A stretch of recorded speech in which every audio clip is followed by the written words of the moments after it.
mother, I was born into violence and I'm a consequence of violence. And that led me to traveling the world and talking to other women who had suffered violence, because I really understood that the violation that happened to me as a child changed my cells, changed my energy, changed my confidence, changed me, changed my body, got me to leave my body, made me not the person I was meant to be. And I realized after the early years of my life where I was self-destructive and highly not wanting to be here and very suicidal, I had a lot of people who came along to save me. And I feel very blessed. And I was thinking of the girl in Sajita's story who didn't have someone come and save her. And we all need to be thinking about all the girls, the amazing girls on this planet, but in this country, who need to be lifted up and led forward and taken out of the pain and out of the suffering and out of the misery. But as I traveled around the world with my play, The Vagina Monologues, and I wrote that play because I was actually very curious about vaginas. And I will tell you, the first time I was supposed to come to Chennai was quite a few years ago. And I was on my way here, and 2 days before I came, they outlawed the Vagina Monologues in Chennai, and they shut it down, and I couldn't come. But I'm happy to say that Kaizad Katwal and Mahapanu Katwal were able to do the production here in 2011, so there was change. But I'm yay for Chennai for breaking through that. But as I traveled around the world with the Vagina Monologues, I heard so many stories when I performed the play of women being raped and battered and abused and acid burned and cut and all kinds of ways that I felt we had to start a movement and do something to end violence against women and girls. So in 2008, we started V-Day. And I have to say, I had no idea then that writing a little play about vaginas in a little town theater way downtown would end up spreading around the world and becoming this world movement. But over the years, the play has spread and been performed. I've heard it in Marathi, I've heard it in Hindi, I've heard it in English, I've heard it in French, I've heard it all over this planet. I saw it performed in Pakistan for Afghan women, and this year it's going to be performed in Saudi Arabia for the first time. So there's change, there's real change. We are breaking through the world, and actually vaginas do exist. They're real and they're here to stay. I want to also say that as I traveled, I began to be aware of the epidemic of violence around the planet. And I have to say, the statistic that has haunted me is that 1 out of 3 women on the planet will be raped or beaten in her lifetime. 1 out of 3. That's over 1 billion women will be raped or beaten in her lifetime, and I think that's an underestimation. So, when I was in Congo recently, and I spent a lot of time in Congo where there has been a war raging for over 13 years, where over 8 million people have died, and hundreds of thousands of women have been raped for minerals that belong to the indigenous people but are pillaged by the multinationals who send militias in to rape and destroy the women. When I was in the Congo, and I've spent 7 years there, I've seen how when women dance, they transform their pain to power. Whatever suffering and whatever trauma is in their body begins to get released. And I was watching Sajita dancing today, and I was thinking how when women are born, we're like these beautiful trees. We're just gorgeous, and we begin to grow upright, and we begin to open, and we begin to blossom. But what happens is, people come and they kick us, and they cut us, and they burn us, and they rape us, and they violate us, and they say harsh words to us, and we begin to bend, and we begin to get crippled, and we begin to grow sideways, and then we don't start to produce fruit, and then we don't start to give life, and then we don't start to blossom and open our hearts and our spirits, and our branches, and our leaves, and we become diminished, and so all of life is diminished. And I just want to honor those boys, those amazing boys, the boys with the jars on their head, and the boys who dance with those girls. Your spirit of love for girls is evident, and your sense of cherishing girls and holding them equal is evidence. And we need more boys like you. So please go tell your friends to become V-Men and rise with this movement. I want to say that as we've done this movement for 16 years and it's spread, we reached a point where we knew we had to escalate because we hadn't ended the movement violence even though we'd had victories. So last year we escalated our efforts to do 1 million rising, which we did in 207 countries around the world. It was the biggest mass action in the history of the world. And people rose everywhere. They rose in villages, and they rose in little bedrooms in Tehran, and they rose in the European Parliament, and they rose all over India in the villages and the towns and the cities. And we know that something was galvanized through that dancing and energy that began to spread seeds across the planet. So this year we're rising for justice.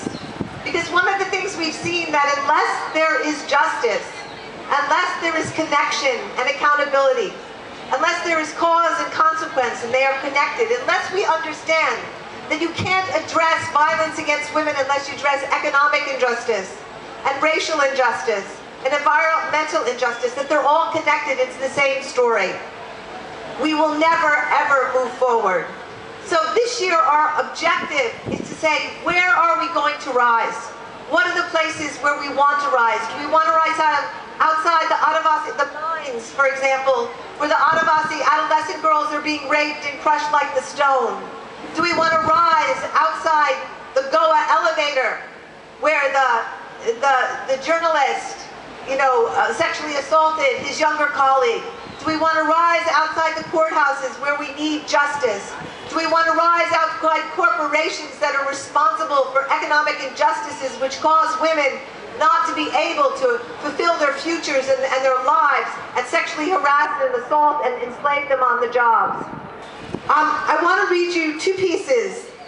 And one is a piece that I wrote, actually I think I'm just going to read this one piece, because it's kind of where I am right now after listening to all of you, and it's a piece that I wrote for India.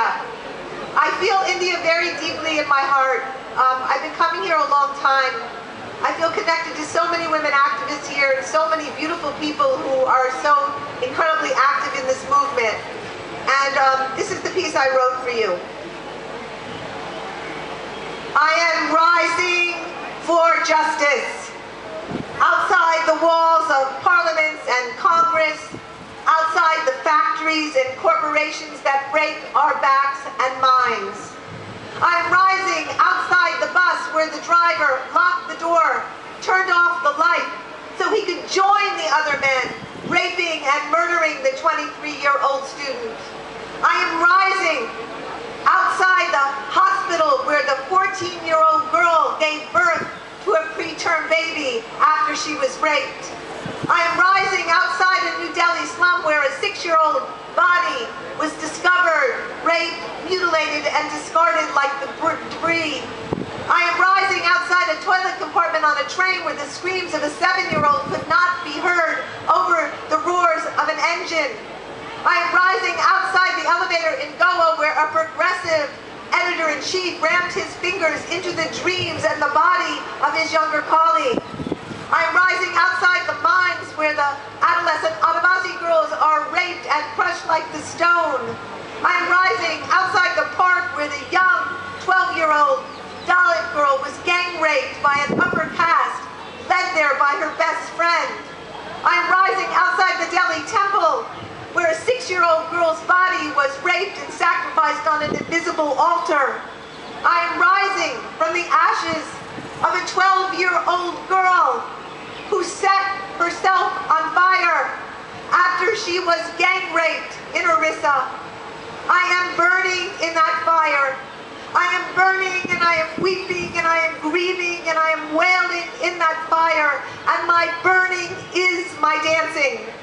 I am dancing up the grief and the sorrow. I am dancing up the horror. I am dancing to heal the wounds between my legs. I am dancing to heal the black eyes and the bloody noses and the gunshot wounds and the machete lashes. I am dancing to heal the holes in the ozone and the oceans and the forests and the fistulas. I am dancing to feel my body undulate, writhe, and explode. I am dancing so I can feel yours. I am dancing to touch our great mother, the Earth Mother, our mother, mother, mother. We need our mother. We need need you, Mother. Mother, mother body, mother cells, mother bones, mother belly, mother blood, mother yoni, yoni, mother, we need our mother. I am dancing so I will never forget again that you and I are one. I am dancing for every man who has been forced to separate from his heart. I am dancing for your soul to come back. And I am dancing for the missing bees and the butterflies and birds. I am dancing to be pollinated and to be heard. I am dancing, I am crossing over, breaking into. I'm not afraid this time, and we can't be afraid this time. Not anymore. To go this far, to feel this free, to feel this much, to love, to love, to love you and you and you. I am dancing. My wings are flapping madly. My feet are stuffing up the dust. My fingers are snapping invisible castanets. My whole body's moving to defiant drums. I am dancing, shaking, bending, exploding, dancing, dancing, dancing up the body. But I am dancing mainly up the heart of the body of this insanely precious world. Thank you all very much. And I just want to say one last thing before I step down. You know, I've been thinking a lot about justice. What is justice? And I think sometimes we confuse justice with revenge, you know, because we have a lot of anger. I want to believe that justice is a way of transforming human consciousness. And I think one of the things that our mission is this year in Rising is how do we bring all the broken men who have been forced to separate from their bodies and their hearts, who have learned that they always have to know the directions even when they don't, who all feel like they have to know the way even when they don't, who've been told they can't cry, they can't feel, they have to separate from them. We have to really look at how are we living in a world where men have become so bifurcated that they could be editor-in-chief of one of the most progressive newspapers in the world that put One Woman Rising on the cover last year, and at the same time were able to rape a young colleague in an elevator. What is that separation about? And we have to look deeper and deeper into our culture, because the law can do certain things, but the culture is where it will all change. So please rise, please dance, please stand up for all the women in your lives and all the girls and the daughters and sisters that you have, because when the women rise and when the women free, I promise you we will all be free. Thank you.